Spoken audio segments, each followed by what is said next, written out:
When it comes to doing things around your home, there's no tool more versatile than the drill. From making holes to screwing and fastening things together with its wide accessories, there's very few tools that can compete with the drill. If you didn't know, the modern drill is an electric tool with a spinning tip that can be corded or battery operated. But the real fascination of the drill is that it actually dates back to prehistoric times, when the early cavemen discovered that rubbing a flint-rock and sticks and bones between their palms in a rapid motion can make a hole. The first machine drills were the bow drills that were similar to these, that consisted of a rod that moved in a rapid rotary motion by the means of a cord wrapped around it, kept taut by a bow which pushed back and forth with one hand, followed by powered tools like the brace and auger drills, which many carpenters still use today. Today, drills are usually secured by a chuck that can use a key or be tightened by hand, and often have varying power speeds according to the application that you're doing and the amount of money you want to spend. All drills have a little switch that rotates forward and reverse, and also has gears on top to give more power or torque for heavier job applications like tough wood or concrete. So which drill should you buy? Typically, I find the corded drills to be less expensive and can do light or much heavier jobs, but they can be heavy and awkward to control. So for everyday use around the house, I recommend a lithium battery operated with 20 volts. But make sure you have an extra battery on hand, because they can run down pretty quick depending on the job.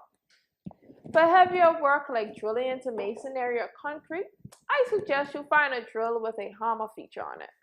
These drills will vibrate, but they get the job done.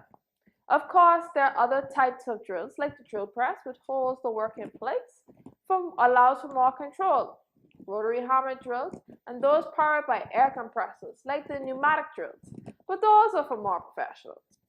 But a drill is like a light fixture without a bulb, all on its own. Therefore, it requires bits in order to operate them, and they differ greatly depending on the material. So let's explore some of these. Bits for drilling into wood vary in shape and size. Those found in sets can vary from roughly 1/16 to ½ inch. These drills are usually very sharp on the edge and have a fine pointed tip designed for accurate hole results.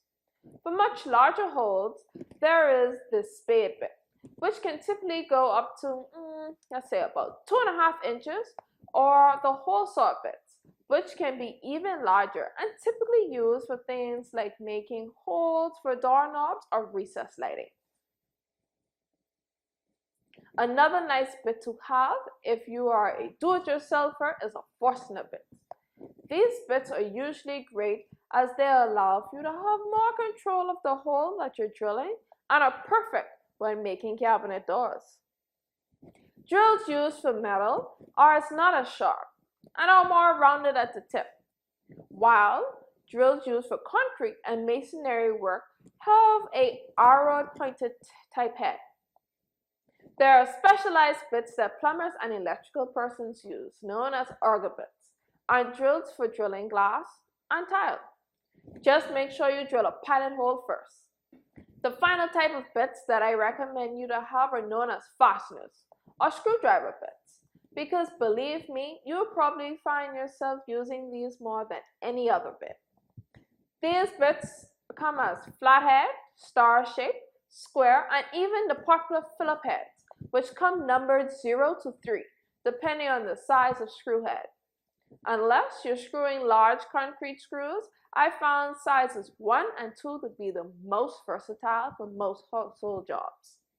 So until next time, start tightening things up around your home while becoming a little more holy. I'm the House Diva, and see you next time.